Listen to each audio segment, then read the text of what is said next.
Chapter 7. American Indian tribes and Alaska Natives are the only indigenous ethnic group in the United States. So about 99% of the U.S. population came from other areas of the world. Pan-ethnic memberships are like African American or Asian Americans. It has become intriguingly interwoven into the nation's policy, practices, and institutions, including the educational and economic and judicial system. Whites have had advantages that reflect in higher test scores and incomes. The issue of race encompasses personal and national discussion of affirmative action, immigration, desegregation, and colorblind societies. Race is the first physical characteristic we notice about a person when we meet them. Race does not explain differences among people's behavior, languages, socioeconomic standing, and academic achievements. Race is created from experiences in our own racial groups and with our other groups. They are also informed by reflections of racial differences in the media.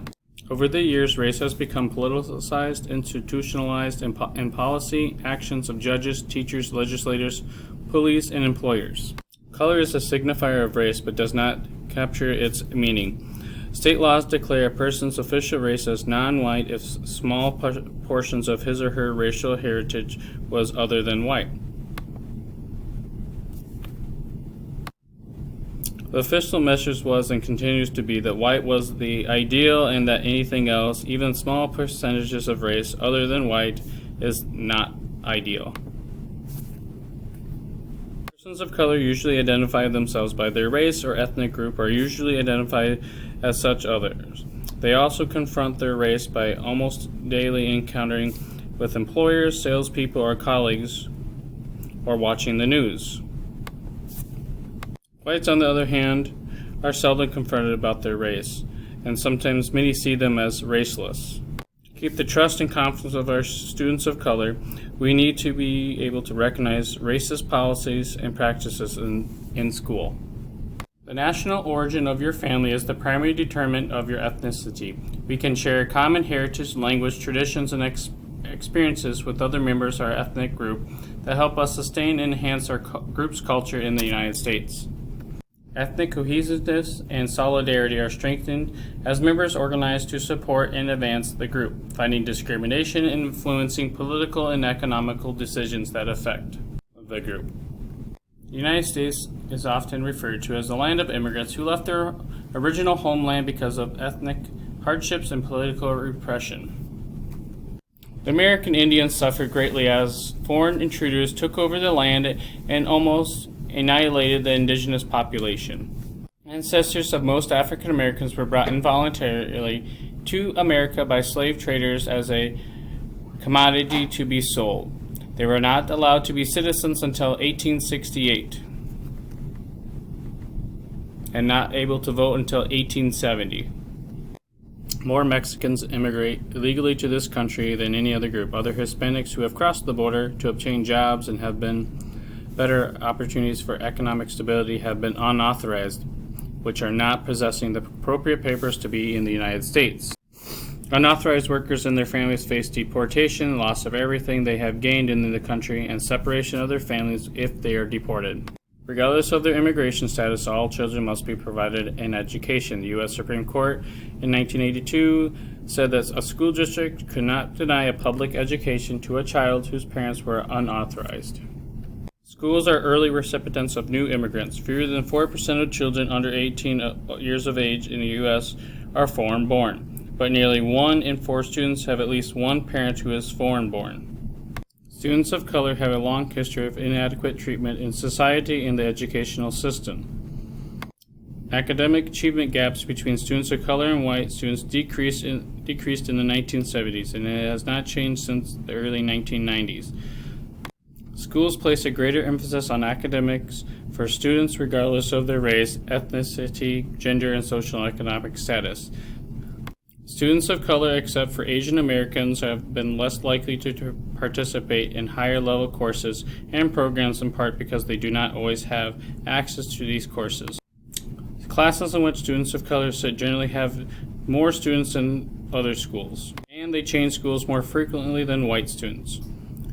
They have a greater fear for their safety in schools, too. The pattern of academic achievement for most students of color is similar to those of low-income students. African American and Hispanic students are 5 times more likely to attend high-poverty schools than their white peers. Social economic status is one measure of identifying a family's standard of living. SES also has a great impact on its members' chances of attending college and attaining a job. It can be determined by one's occupation, income, and educational attainment. We can be able to guess a family's social economic status if we know things like where they live, their job, the type of car they drive, the schools their children attend, and type of vacations they take. Social stratification in which individuals occupy different levels of social structure. Wealth, income, occupation, and education help define this. Race, age, gender, religion, and disabilities can contribute to higher or lower rankings. People from Northern and Western European backgrounds historically have been overrepresented at the highest levels compared to other ethnic groups. Movement within your social stratification can happen, but the chances of moving from poverty to riches, no matter how hard you work, are low without interventions such as college education and a lot of very good luck. Children of wealthy families are much more likely to attend high-quality schools, finish college, and find high-paying jobs. People that do manual work for a living are sometimes called the working class or blue-collar workers, such as farm laborers and service workers. They have little control over their work. Some jobs are routine, some are mechanical, and some are not mentally challenging. Sometimes work is sporadic and can be affected by the economy. They may face layoff or replacement by computer-operated robots. It may be part-time and the unemployment as jobs move to locations with cheaper labor. Benefits such as vacation time and health plans are limited, and education required for working-class jobs is usually less than that required for many middle-class positions. Middle-class families, as those whose income fall in the third or fourth quartile of income, which is $52,698 to $129,000. Jobs can consist of blue-collar, professional, and managerial workers. Professionals are men and women who have usually obtained professional or advanced degrees that include teachers, lawyers, physicians, and college professors, scientists, and psychologists. Excluding teachers, most of these families are earned far above the median income of $66,000. Upper class consists of wealthy and socially prominent families. The greatest difference contributes to limited interaction with the members of other classes. Children in class rarely attend public schools, isolating them from their peers of social classes. The greatest assimilation of lifestyle and values probably occurs among members of ethnical and culturally diverse groups in the upper class. 2015, the federal guidelines set that the threshold at annual income of $24,350 for a family of 4.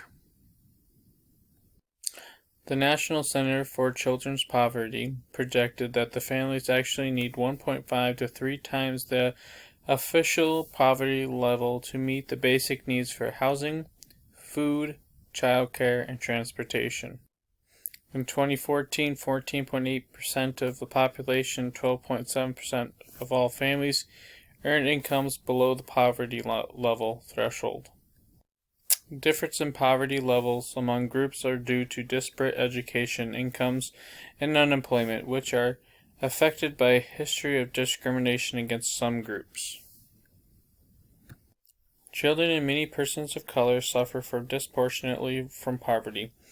Over 1 in 5 U.S. children was in poverty in 2013. The percent of U.S. children in poverty is almost double that of most other major industrialized nations, with only a few other countries like Chile, Turkey, and Mexico and Israel.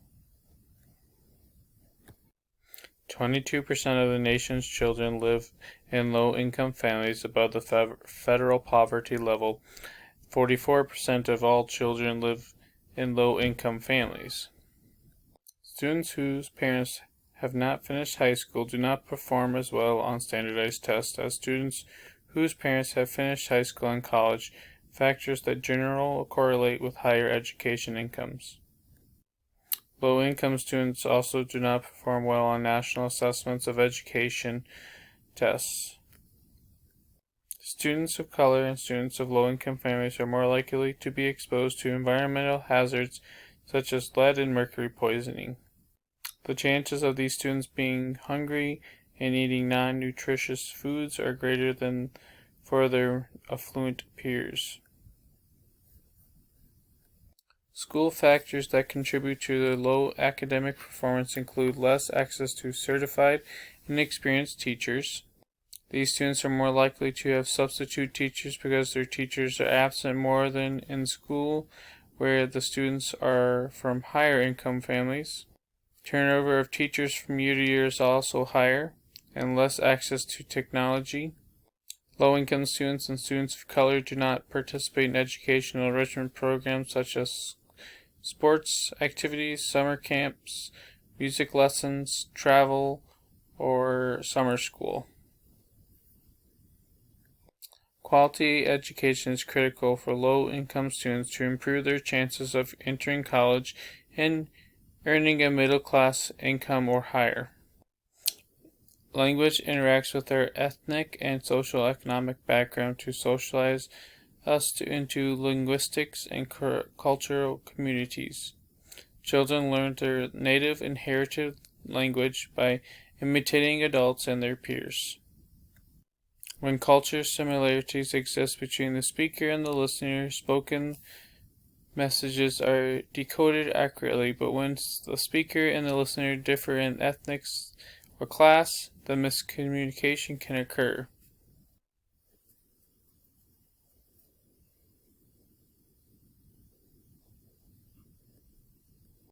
A word, phrase, or nonverbal gesture takes on different meanings in different cultural groups and settings.